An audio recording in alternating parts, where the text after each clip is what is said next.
Hello everybody, welcome back to my YouTube channel. As I promised, I'm going to bring you guys women that I absolutely love, I admire, I respect, and who are just killing it in their own game. They might not tell you, they try to stay humble, but I can tell you right now, they are amazing women. And today is an exceptional day because I always go in with my bio, but today I got one of my favorite humans who also just happens to be one of my good friends, Safa Adan. Drum roll. I'm gonna let her introduce herself, but I just want to say I'm so privileged to have her come in today, share her wisdom, share her experience in corporate world, being black, being Muslim women in those environments, and she can give us some tips and flavors. And I got you. For some of you who want to go into corporate, I've got you some systems to jams. She's gonna sprinkle you from education to tips, you know. And I just thought, you know, why not bring her and have a conversation about her, and then hopefully you can take something from this video. And if you don't take something from this video, you get to meet Safa. In my opinion, that's a win-win. So I'll not bore you with the intro. I bring you Safa Adan. Woo! Where is Alia? Alia is also another friend of mine who's usually the Three Musketeers. But yeah, Safa, welcome to Coffee with Ladan guest. I am honored to have you. Thank you so much for joining. Coffee. How can we forget? Wallah, how can we forget? So yeah, as Ladan said, I'm Safa. I live in London, Somali, you know. Yeah. We're matching. Well, you see the red? This happens all the time. I Yeah. red. And we didn't even color coordinate. Listen, It happened. when I seen you come on the Zoom, furthermore, when I came on your Zoom, Yeah. I was like, okay, we're matching again. Okay. But yeah, no, intro. I'm really bad at it. I'm Safa Adan. Yeah. I live in London and I work in the corporate world, hence my invite to Coffee with Ladan. And Yes. yeah, you know, I'm here, there, every I swear to God, I have never seen someone who played down their role so much. My girl is an operational manager. She runs different shops. Okay, we're not gonna name them, but she manages people, different type of people, and usually she drives around the whole of UK. She loves coffee, which we have a huge. Yeah. Want to share the story how we first met? So I used to see Ladan on the timeline, and You're not shouting. I promise you're not shouting. okay. Yes. Yes. So Yes. Can you believe I'm an operations manager and I don't know how to shout? How So do you do your job? I used to follow Ladan. Huh? How do you do your job? How do I do? I give them the death stare. I give them the death stare. Like, are you trying to play games with me? And they just, you know, get back in line. They know. You know the little thing, the little meme that's going on. And then give it the eye, and then they just roll back. Do you know what some of my team say to me? What? They're like, the scariest people come in tiny, size 3, wearing trainers, size. Yes. So I look when they're, you know. So anyway, like I was saying, how did I meet you? I used to follow your work on social media, and then the lovely Alia invited me to an event. It wasn't a Women's Day event, but it was about women in sex trafficking, and I was like, right, modern day slavery awareness. You know? Yeah. So I was like, that's really my thing. It's in a coffee shop. Let's go. I walk in, and the host, yours truly, is behind the coffee machine doing latte art. Like, if you know me, you know I love coffee, specialty coffee. Side note that. So for me to see not only just somebody I like on the timeline, I like their work, hosting an event and then making the coffee at their own event, I was like, this is my sister. I'm always meaning. Now you know. It's a good thing she reacted well to me, because like there was a girl I remember doing like a thing at the door, you know, the guest list, and I remember just sliding past her like right underneath Ladan, like, you know how to do latte. I remember all I can hear is like, I was making coffee, someone's ordering hot chocolate, can I have a hot chocolate, can I have a latte? And then all I hear is like, swear you're making coffee, like literally, because this is her world. Coffee is her world. Has your job is coffee. So you was like, what? There's a Somali sister who just like can host a modern day. One who I already respect, especially one who I already respect for other elements. And I was like, she's coffee.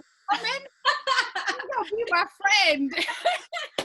And you know what by fire. Oh my God. You know, I remember Ali even saying to me, like, I swear you were like shy, and I'm like, I am, but like I got confidence when I need it. I remember it was really interesting, guys. It was just the fact that we both love coffee, but in my events, I have this rule. I'm sure you worked with me many events after I even had the privilege of hosting for one of the events that you organized with Alia for Millennial Network. And thank you for choosing me as your host. And I remember, like, she just figured out what kind of person I am. Like, I might be the host, but I'm definitely the cleaner. And I have a rule and principle that you clean after yourself after the event. Like, everybody get their stuff, you know, volunteers, we clean the place, make it spot on, and then go home. Like, I personally feel like it's not just hosting the event, it's the element of the hospitality. It's the fact that you cleaning after yourself and not saying, oh my God, I booked this place, I'm going to use it and go. I don't like that. I think people leaves you on good footing. It leaves you on good footing, not just with your guests, but also the establishment you're using. You know, you want to gain meaningful connections when you're in this kind of life, and you know, just doing a little bit to help the barista out goes a long way. Goes a very long way. And also the funny thing is, it's like so rare. You know, this the hospitality of Somali Nimo, and also being a Muslim is part of our culture and religion to be hospitable, but also to be kind and humble. And then what I have noticed is when we use venues like, let's say, Hakotree, which I love, who sponsors most of my events, and my space, the space that I use, they have mentioned that, you know, when the event comes, that there's cleaners that come. And when there's an event run by Taco Network, like, the cleaners are not required. Like, we do all the stuff that we need to do, the volunteers, everyone gets a bag, just like the massage, just keep cleaning after yourself. We just... Listen, I remember your International Women's Day one when people were taking pictures and I was running around in my little suit and heels, like, collective. Do you know how many people were like, excuse me, there's a cleaner? And I'm like, and then, yeah, there's a cleaner, but we're here and we're hosting and we are organizing this event. Come with some level of humility, you know, regardless of whether you're paying money or not. How did you get into the coffee industry? Well, so when I worked for Nando's, I had this fake illusion of liking coffee. Like, I used to go to Starbucks, you know, like Eden Broadway, you know. You know, Eden Broadway is the place. It's the place. You know, I used to put like 4 sugars, you know, like that. And then when I was like coming to the end of my career with Nando's, you know, I just got tired of the late nights, the evenings. So I thought, let me get into something that's coffee, you know. So I went to prep. Yeah. Because at the time, specialty coffee wasn't booming. Yeah. Like I knew I needed more than what Starbucks was offering, and I worked so there. So I went prep, and then I was like, no, because like I'm somebody that likes to live and work by my values, and the way they deal with people, plus the coffee weren't saying much. I was like, it's good. Bye. Luckily, I fell into it by accident while I was managing that prep. The head of operations for this new company met me. Well, he didn't meet me. He seen me doing my job. And he found me on LinkedIn and got somebody to headhunt me. And I was so frustrated at the time with prep. I was like, is it an office job? Is it 9 to 5? Yeah.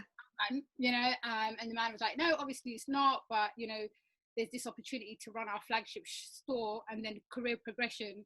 So I was like, okay, cool, whatever. I still don't want it. And then a month later, he tried again. And you know when somebody persists? Yes. You're a little bit like, let me see what's what going on. Then, yeah. Have you heard the term? I literally fell down the rabbit hole from that day. Yeah. In corporate world, the interview process can be dragged out. Yeah. So I was like, cool, I'll interview on condition that everything happens in a week, regardless of whether I get the job or not. Any assessment let me, I'll do it. So I did it. And then, I was running the shop and he just liked my level of attention to detail. I wanted to go into project management. It worked well. And then, that's how I got into it. That's really good. Like, and with the career progression, did you have to do like a university course that could help you land your role, or your university degree was completely different?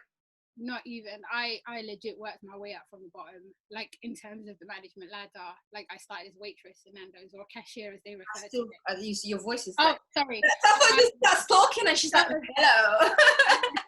no, so I did career progression from the beginning, from the bottom. So the level I got to, even at Nando's, you could have come in with a career and you would still have to do a graduate program. Do you know what I mean? But I like to do things from scratch so I can learn every level of it. So I started as a waitress and supervisor, manager, second level of manager, store manager, and so forth. So no, I didn't need a degree, to be honest. But let me side note, because we're going to talk about me building shops. To do the job I did was pure luck, in the sense where in startups, they have money, they're willing to take risks, they don't want to spend too much at the same time. So ideally, somebody doing my job would need a minimum of something called a Prince 2 qualification, an Agile one, which I now have, or either a project manager kind of degree, or like a chartered version of it. Otherwise, it'd be very rare for you to be given this opportunity, to be honest, in the corporate world. You kind of do your own thing and you move around in the corporate world. Also, you do a lot of humanitarian work. How do you balance with your life at work, full-time job, as well as running a network called Rebel Coaching? How do you run a business on the side? I do know that you've run another business as well. You also have a full-time job. I see you doing your yoga, you've got your Instagram account. How do you balance full-time and also fundraise? You do a lot of fundraising. How do you do that together? You know what? First of all, I had to learn that there's no such thing as work-life balance. Chasing it was draining. As you know, I had a journey of exhaustion and passing out, and but first you have to prioritize, and it's not just about willy-nilly prioritizing. For example, work meetings, nobody's allowed to book a work meeting with me, whether they're my boss or I'm their boss, without 3 weeks notice. I don't accept below that. So I always do my calendar 3 weeks in advance as a minimum. So I can squeeze in things. When you plan, it can work. It's just when you kind of willy-nilly be like, oh, I'm going to wake up tomorrow and do a bit of this and a bit of that, it never works out. And going back to what I said about work-life balance, I learned there isn't any. Trying to work and then do your business and then socialize and then even go into relationship, it doesn't work. What I had to learn was I might have a really rough week, and then I take it easy another week, or I have another 3 weeks that are go, and I make sure week number 4 or weekend number 4 I shut myself off from the world. You know how I am when I'm working. Every few weeks I'm gone. I'd rather even stay in a bed and breakfast or a hotel on my own and just recover, because the job in itself is go. Not so much now, but more so when I was opening shops. That was just 5 days be out, so that's the best thing I can give you. So you organize yourself weeks in advance, and 3 weeks minimum, and it's the same. 100% time out for myself, organizing. And let me just say something, people have to learn how to say no, or I can't do. I almost killed myself trying to do everything. And for me, if you communicate your boundaries to people and they can't adhere to it, that's on them. So if I'm telling family, best believe I tell family as well, oh, you want to go out? Okay, when? Right, I'm feeling 4 Saturdays, and it annoys them sometimes, but they got with the program. Because that's the only way I can achieve anything I want to achieve. When you create the boundary, people eventually they have no choice but to come into your schedule, because you have your 100%. I remember a client asking me, when you just go missing, do you tell people? I'm like, tell them for what? If I was going missing for weeks and weeks and weeks and weeks, 100%, I'll be telling people I'm cool, I just need a time out. But if I want to go missing for 2 days in a weekend, tell who for what? Ask permission for who? You need to always ask yourself permission. Can I do this? right, cool, 2 days switched off. Yeah. And if your loved ones can't understand that, that's on them. They gotta go. No. What advice would you give to those who are trying to come into corporate, who work in corporate environments, who just finished university maybe, or they're still studying, or they're thinking of going to university? Like, what advice would you give to people who want to come into corporate world? Thick skin. Have thick skin. Yeah. There are stereotypes, but legit, as a woman, you can't be crying in the boardroom. Yeah. Like, and not because you shouldn't or you're not human, but the conversations in corporate world are very cutthroat, very in your face, and you're going to have to get a bit of a thick skin and learn not to take it personal, because majority of the time it isn't personal. If it's personal, deal with it differently. But majority of the time it's not personal, you know what I mean?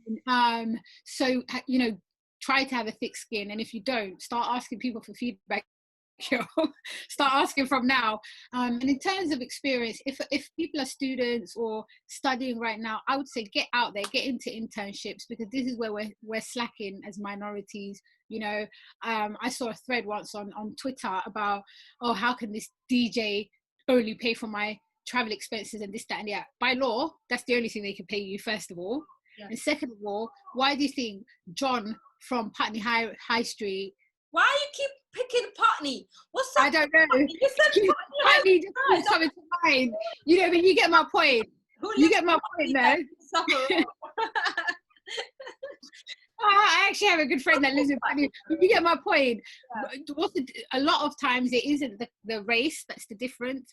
But when John turns up to a graduate scheme interview, or against Sahra, who Sahra did, you know, top grades, got her university degree, but didn't do nothing, didn't do no experience, didn't do no internship, who are you going to choose? You're going to go with John. So I would say get into internships, work experience, volunteer, and don't be afraid to start from the bottom, you know, and work your way up, because a lot of times that gets you higher value in like entry into any kind of profession than a degree does. Let me be very clear with that. Yeah. So like, there's no point you saying, oh, I'm this, and I don't want to be doing the dirty work at the beginning. Like, but if you really want to get into that industry, then you can always start somewhere and then navigate around the industry and see what works. Do you think I liked flipping chicken or carrying out plates? I didn't enjoy that. Yeah. But I looked for a company that I knew had the money to train me and invest in me. You know, Nando's have a certificate in something called I think IIP, Investor in People. So I did leadership training with them, management training. So actually after the fact, even when I applied for roles that were bigger than me, I got them. Because why? You have all these skills. Invested in me. I had all these qualifications out of, you know, nowhere. Why? Because on the weekend I'd carry a few plates. I'd rather do that and come out of the end game rather than say, okay, well, I'm a graduate. Until I get my graduate job, I'm going to go work in an office that has no career progression. I'd say we have options. Yeah, 100%. So, Safi, so you grew up in London. You're not from the UK, England, and I just wanted to ask you, like, how was it growing up in London State, and what kind of stuff or principles or lessons have you learned from growing up in the state in London? Well, to be honest, the lessons are endless. So I grew up in one of the roughest council estates in the UK, and you know, there was not a lot of police presence inside the estate, so it kind of prepared you for almost fight or flight mode. So wherever you are, you're ready. You know, I grew up experiencing it. Like, listen, you know, being woken up in the middle of the night, like there's a fire in the block, exit, you know, you need to be ready to, you know, wow. It kind of also teaches you not to, I'd say it taught me a lot in terms of not dwelling on the circumstance. You know, I could have been like, oh, I'm from a rough council estate, oh, I'm from a minority background, or, you know, let me do bare minimum. But actually, for me personally, it fueled me to do more. It fueled me to get out of the estate, in essence. So I still live in the estate, but the estate mentality, you know, of we thrive here, Yeah. We don't need outsiders. And it teaches you a lot of life lessons, you know, loyalty being the biggest one. And that word gets thrown around a lot. And I don't think a lot of people actually understand. sorry guys, I can't do this interview because she's one of my closest friends. So when you say loyal, I know what you mean. I feel these ain't loyal, you know, gotta leave the little word out. These ain't loyal. You know, fine. What is it like? Go on, in your terms. What do you mean that in loyalty? Have to understand what loyalty is. What are you trying to say? People that didn't grow up in the state don't know what loyalty is? I'm not saying they don't, but I think there's a different understanding of it, you know, and being raised in a council estate, you also still need to have a bit of a line where you know when to draw it, because example is, you know, on a council estate, if I do something harmful to somebody, I can't hear you, sorry. Yeah, if I do something harmful to somebody, or you know, say no, let's use you as an example. If you do something harmful to somebody, right, there's levels to it. Yeah. You know? If you've done something to a young child or an elderly woman, the kind of loyalty that's expected is ride or die. I'm not riding or dying with you when you're harming some innocent ass people. You know? But then again, like I said, it teaches you a heavy level of good type of loyalty, you know, like the real meaning of trust. If somebody says, you know, they trust you in the hood. Yeah, they trust you.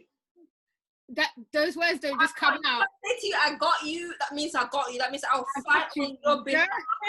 We're not condoning any violence, but and I think I got you is like your family. Your family, like you're protected. You know, rubbish about you. Yeah. It's about love. It's about companionship, like friend to friend. You know, you go through a lot together. I don't think a lot of people value respect in its essence or how it works, or you know, an example of that is, I've told you before, I have a team of 120 people, right? I don't shout at them. I don't belittle them, because if we were on the streets, would I still have the same vim to talk to them like that? Yeah. Because on the streets is different. You know what I mean? Yeah. So even when they've, you know, annoyed me or something, or haven't done the right thing, I talk to them with a level of respect. Yeah. I expect certain people to talk to me with. Do you know what I mean? Like, and I think that big thing about how I talk to people has come from being on an estate. Certain people throw around certain words and I'm like,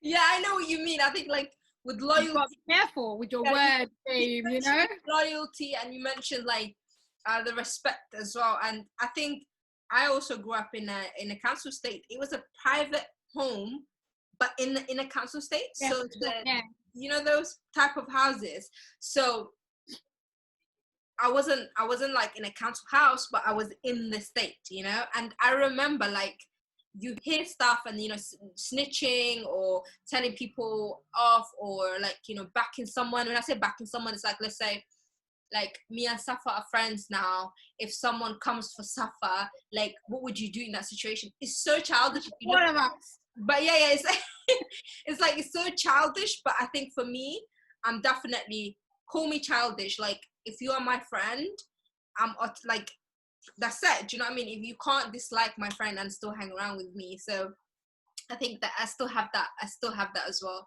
And there's just stuff that you will talk in the state. It's like a unwritten rule where you just back your friend. If like, let's say we get into altercation, I'm automatically backing Safa. Do you know what I mean? And if I am not backing Safa, I need to let Safa know so Safa can disappear and mind her business. Like we're not gonna roll together and we're not backing each other.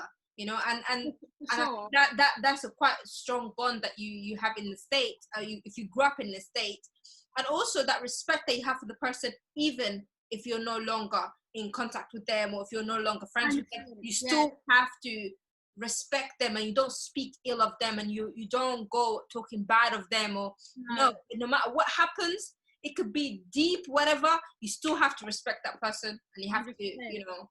And you know, like when I was young, I had a very profound lesson in that word respect, in the sense where we grew up in my estate at a time where it weren't cool to be African, you know, so so much madness happened. But then it was cool to be African for many reasons. And I remember my mum's bag being snatched. I think I told you this before. And like a couple of hours later, you know, my mum, she's like, happens to London, you know. A couple of hours later, boys from the street, auntie, your bag is there, make sure everything's in the bag. Yeah, like how? My mom was like, subhanallah, is the person alive? And they're like, don't worry about the person, auntie. Just know that the person ain't gonna do that again to your auntie, you know. And like, that was very profound for me to see, because when you come from the outside looking in, a lot of women, we're not going to mention what type of women right now, but a lot of women will cross the road from these kind of men thinking, let me hold my bag close to me, not knowing that actually the crackhead down the road that just got off the bus with them might snatch their bag, and that boy that they're avoiding is the one that's going to get their bag back for you. Do you know what I mean? Yeah. There's like a lesser levels. Like you can be from a state, but if you're from that area, like people will not disrespect. Like your auntie or uncle. Yeah, like never. Yeah, it's never. Well, I remember when people would ask me like, "Where are you from?" and I tell them where I'm from, and they're like, "Oh, I heard Somalis get bullied." Excuse me? Yeah. Where? Like, where? It's not like that. Do you know what I mean? Like, especially like what I find in council estates, they're very big on religion. So they either, like, a lot of the people are, you know, West African or East African, so there's a lot of either Islam or Christianity, right? And we tend to go hard. Us Africans tend to go hard. So because of that, regardless of what religion is shared or not shared in these estates, there's that kind of common ground. If that makes sense, there's that common ground of, let's respect that family, even though we're not friends. They live down the road. They're celebrating Ramadan and Eid right now, you know. Let them do their thing. And from that has grown friendships, you know, over the years. So I weren't raised in an environment where I had to just see cousins and other Somalis, like, and that's how I was able to be raised with an auntie who's from Ghana, an auntie who's from Turkey, and because ultimately the minorities kind of become a family, gravitate towards each other. Yeah, I love that. And also, like, with the job that you do right now, how do you take yourself out of from the council state and just start managing 120 people? You said, I don't know to be precise, 125. Roughly. How do you switch being like when we speak, you and I, we have a way of speaking. Like, even though I grew up in Hammersmith and Fulham Borough, like, I still actually went to school in White City, so that's like deep west. You know, I had to go through Shepherd's Bush every like day, and that's still, I still claim West London. So growing up and speaking to you, like, I feel like we have understanding. We speak a certain way. Like, if I had a job interview, I wouldn't speak that way. But if I see stuff, I'm like, yes, Afra, how are you doing? But then at work, that's not who I am. And I like to not necessarily like put myself down or make myself someone I'm not. I just don't speak to them like that because they're not from there. They don't understand that. I just mind my business and speak professional.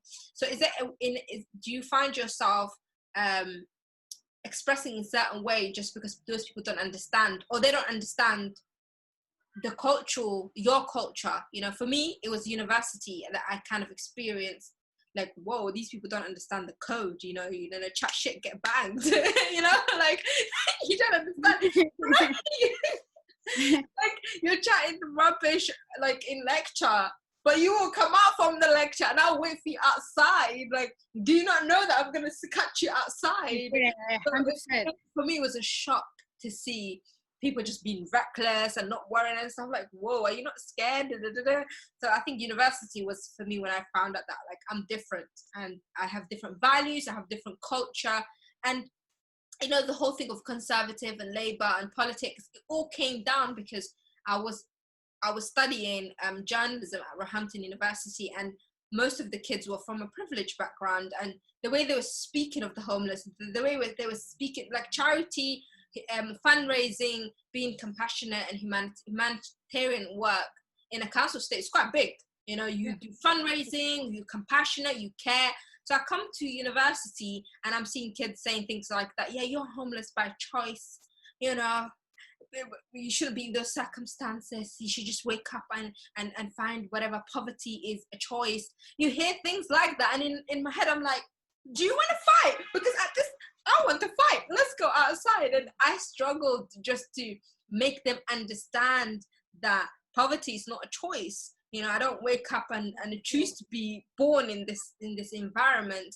And also there was a lot of discussion about police and stop and search. They were like, yeah, well, you shouldn't have a problem if you have nothing to carry. Then why would you be having problems with the police stopping you? And in my head I'm like, no, I'm in a different world. And I struggled in my academic years because it was constant validation, constant arguments. It was professional, criticism or whatever, but I found it so exhausting that these people are not from where I'm from.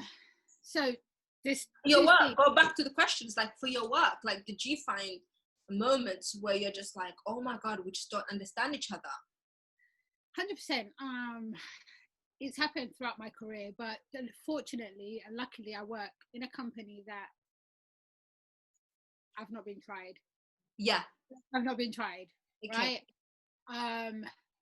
And don't get me wrong, because I had to work to a certain level to feel that comfortable, not to be given permission, but to feel that comfortable. But can I tell you something? I stopped a very long time ago deciding which part of me to take to work today. Yeah. Let me tell you. No, at this point, no. You're just like, you get Ladan. Yeah. Do I take Somalia with me today? Do I take Islam? Go back to Islam. It's second guess to say go back to Islam. I need to like those girls. Go back to Islam. Yeah. Go back to Muslimics. You Muslimics. No, I'm joking. But like I said, I've been fortunate enough. But I'm in the professional world. I'm in the corporate world. So there's outsiders. I've had other jobs. I really got tired of almost hiding who I was to then not have to validate. So I decided two things. I'm no longer going to hide who I am. So it's natural to be professional. If you've been working in a professional setting, when I stand up in front of my team and give a big meeting, the professionalism just comes out, right? If I say certain words from our kind of culture, I say it. Yeah. Said what I said. My boss is cheeky enough. Certain times I say things. He's like, "Run that back. Let me write." I stopped. So I'll give you an example of that. I remember where one time, in a professional setting, I said, to somebody, I don't know if I'm going to be at that meeting with Ramadan Eid. Yeah. And my team and my boss, very well rehearsed, So the guy asks, well, why won't you be at this meeting? He's not my boss anyway. It's somebody I'm side by side with, right? Yeah. And before I could, decide how I was going to answer this man, my boss, being the innocent man he was, went, yeah, it depends on the moon and that, innit? Sounds funny, but that was that's his interpretation of like when it can happen. Yeah. You get me? Yeah. So, and then, so the other man decides to say, what even is Eid? So going back to what we said earlier about using wordplay. Yeah. Now, I could have ignored that wordplay. I could have, let me educate, I chose to tell him to go and grab his mother effing laptop. Yeah. Google that. And don't ever ask me any questions like that, because in this day and age, if you don't know what Eid is, you've got a problem. Yeah. She said it. It's true. It's international. Oh. Yeah. And was it awkward? 100%. Yeah. Did I make myself the angry black woman? I don't think so, because I didn't shout, I didn't raise my voice, I didn't get all... Told him, go check what Eid is. And I said what I said. Blank-faced, said what I said. He left the room, it got awkward, I don't care. Yeah. I was like, great, I needed a break anyway. Yeah. Who's next? And I think... You get it, you all get it today. Yeah, and it's nothing about people look at it as being combative or being the angry black woman. If people see you like that in some circumstances anyway, they see you like that anyway, so what's the point? Exactly. What's the point?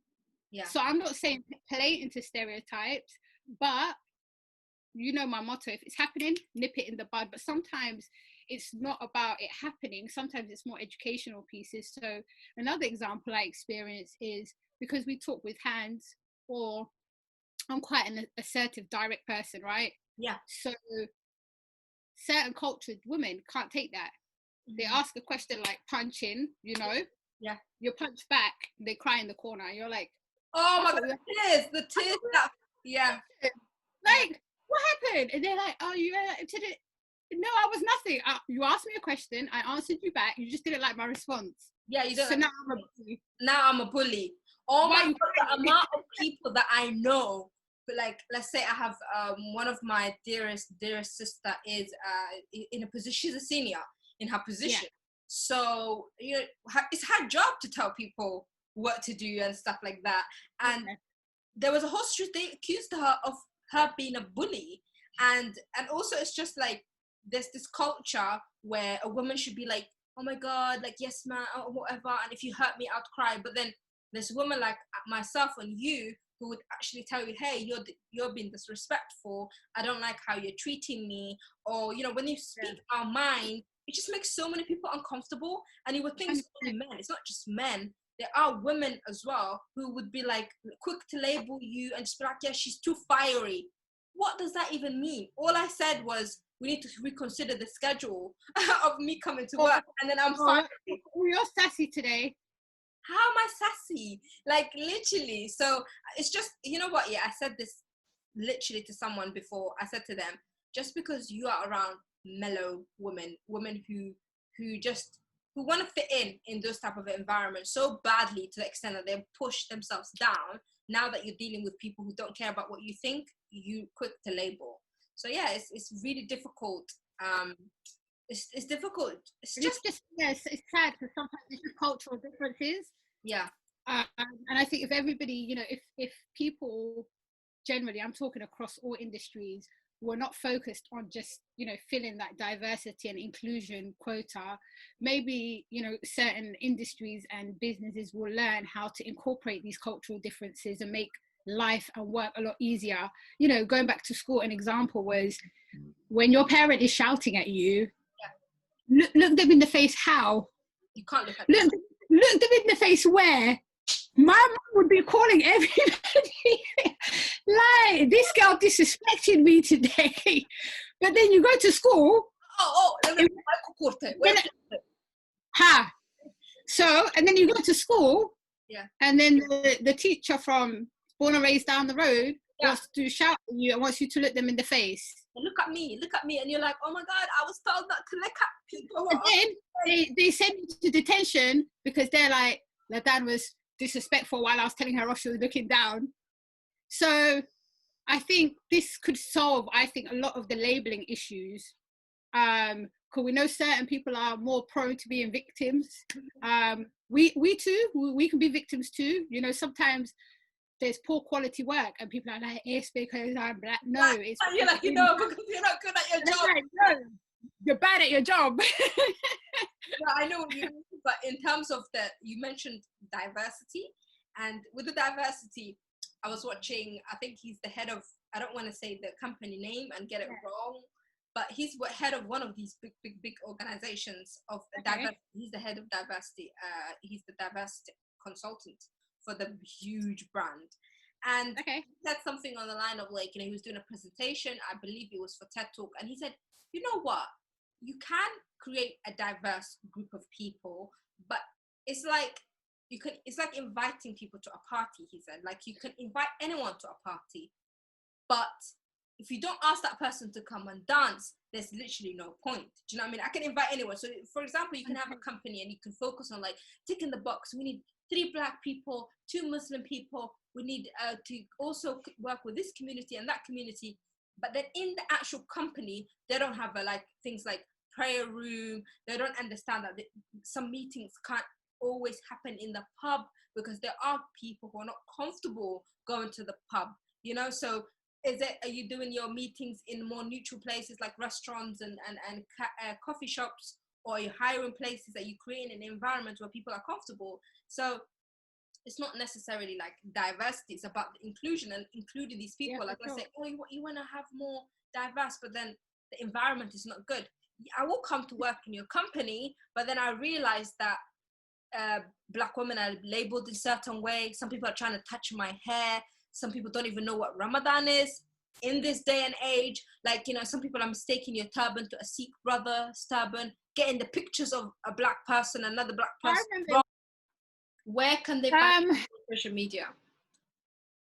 Okay, so you can find me on Instagram at rebel_coaching. You can find me on Twitter under the same handle, or you could just email me rebelcoaching@outlook.com.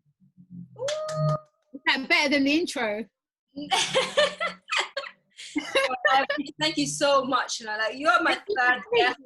No, I'm so excited. I will definitely have you back. Like, you know, I love making videos with you, because me and you together. Could we do brewing or cupping or something? Yeah, I would love to, definitely. Like, as soon as the lockdown is eased, then hopefully we can like do some sort of something fun together, and I would definitely have you back to do like a coffee thing and explain to people our little coffee industry and like how life is. I can show you from the other side behind the machine, and she can show you the board like meetings and how decisions are made. So yeah, definitely my coffee lover / humanitarian / go-getter girl. Thank you so much for joining me. I appreciate you, and I look forward to having you next. Thank you again. Have a good one. Bye.